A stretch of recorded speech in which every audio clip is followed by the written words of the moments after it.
مسلمانانو وروڼو، نن په دې ځای کې د جومات افتتاح ده او د هغې دپاره موږ او تاسو له دی دعوت راکړی دی چې د جومات بنیاد په شریکه باندې کیدو او دا جومات د عبادت دپاره یو ځای دی. سوره دنیا چې ده نو په هغې باندې حاکمان راځي، بدلیږي، را بدلیږي او هر یو حاکم په یو علاقه باندې حکومت کوي او هغه د هغه د قبضې د لاندې. خو یو ځمکه داسې ده چې په هغې باندې د یو حاکم حکومت هم نه وي او هغه د چا د حکومت د لاندې هم نه وي او هغې ته وایي جومات، چې دا د الله کور دی. د الله کور مطلب دا د الله د عبادت ځای دی. دا نسبت چې الله ته کیږي نو دا د شرافت د وجې کیږي، د عزت د وجې کیږي. لکه قرآن کې الله وایي هذه ناقة الله، دا اوښه د الله ده. نو دا الله اوښه څه مطلب؟ یعنی هغه د الله د اوچتوالي، د الله د لویۍ یو نښه وه، یو معجزه وه د پیغمبر. د جومات نسبت هم الله ته کیږي، وایي دا د الله کور دی. نو دا مطلب نه معاذ الله چې ګینې الله پای کې اوسیږي، خو دا د شرافت د وجې، د عزت د وجې. ځکه د هر یو کور عزت د هغې په اوسېدونکو باندې. یو شاعر وایي وما حب الدیار شغفنا قلبي ولكن حب من سکن الدیار. وایي د دیوالونو او د کورونو زما د زړه پردې نه دي شلولي، بلکې هغه څوک چې په دې کې اوسېږي نو هغوی سره مې مینه ده او د هغوی د مینې د وجې نه زما د ځای سره مینه ده. امر علی الدیار دیار لیلا اقبل ذا الجدار و ذا الجدار. دا جومات وایي د خدای کور دی. نو دا مطلب نه چې ګینې خدای پکې اوسېږي، خو نسبت الله ته کیږي د عزت د وجې، د شرافت د وجې. ځکه د هر چا د کور قدر خلک د هغه د حیثیت مطابق کوي. نو جومات قدر د الله د وجې نه کوي چې دا د الله کور دی. یو حاکم قسم خوړلی و، بادشاه و، هغه قسم وخوړه، ښځې ته یې وویل چې ته به زما د مملکت نه وځې. خلک اریان شو، هغه ښځه د هغه ډېره خوښه هم وه، ډېر مین هم و پې، خو کورونو کې خفګانونه راځي. نو هغه ښځې ته وویل چې ته به زما د مملکت نه وځې او قسم یې وخوړ او که ونه وتې نو په ما به طلاق یې.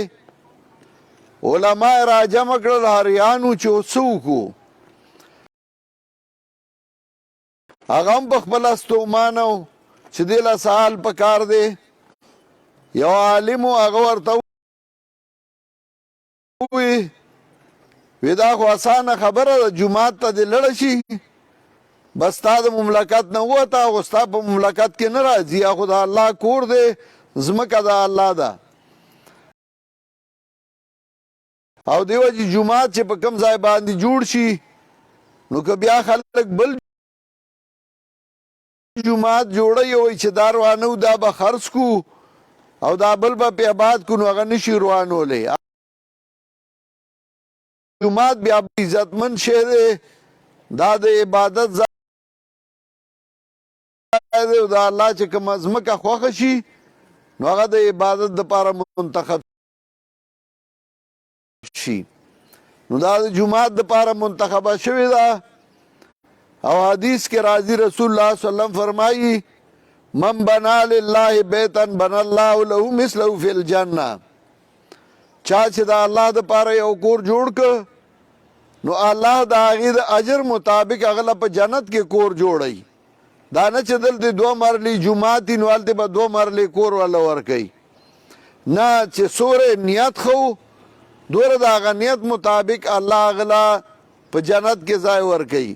دا ځای چې چا ورکړی دی څوک یې آبادوي، څوک پکې محنت کوي، قاری پذیر الله دی دا غي رونه خپلوان پلار ترونه او نور مرګري الله دې هغوی له اجر ورکړي او الله دا ځای د دین دپاره د قرآن د درس دپاره د دین د خدمت دپاره منتخب کی او الله دا ځای آباد کی الله د خلکو په زړونو کې مینه پیدا کی چې دې سره تعاون امداد وکړي او دا ځای ښایسته جوړ شي نو ځای د محلې دپاره یو نږدې ځای دی د اجتماعیت د یو ځای والي اسلام کې اجتماعیت ډیر محبوب دی الله ته دی وجه نه د جمع د مز اجر او ثواب د ځان له د مز نه 20 درجې یا 15 درجې زیات دی نو همدغه مز دی کور هم کې او جومات کې هم کې خو چې جومات کې وکړې نو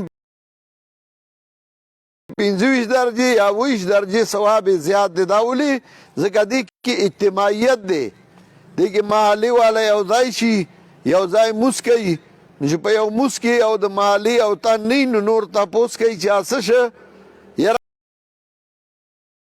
هغه بیمار دی وایي راځئ چې تپوس لې ورشو نو دې سره مینه زیاتېږي محبت زیاتېږي نو جوماتونه دا د مسلمانانو یو نښه ده یو ځای دی د عبادت الله دا ځایونه همیشه آباد لري چې زموږ دا مینې او محبتونه نور هم زیاتي یو دعا وکړئ چې الله جومات په خیر خیریت باندې سر ته ورسوي څوک چې په دې کې تعاون ملګرتیا وکړي الله د هغوی په مال کې د هغوی په کورونو کې برکتونه واچوي او الله دا ځای د قرآن او د سنت د خدمت دپاره یو ځای وګرځوي د عبادت دپاره دی الله یو ځای وګرځوي او چا چې دا ځای ورکړی دی څوک پکې تعاون وکړي الله د هغوی له ډېر اجر او صله ورکړي وصلی الله تعالی علی خیر خلقه محمد و آله و صحبه اجمعین برحمتک یا ارحم الراحمین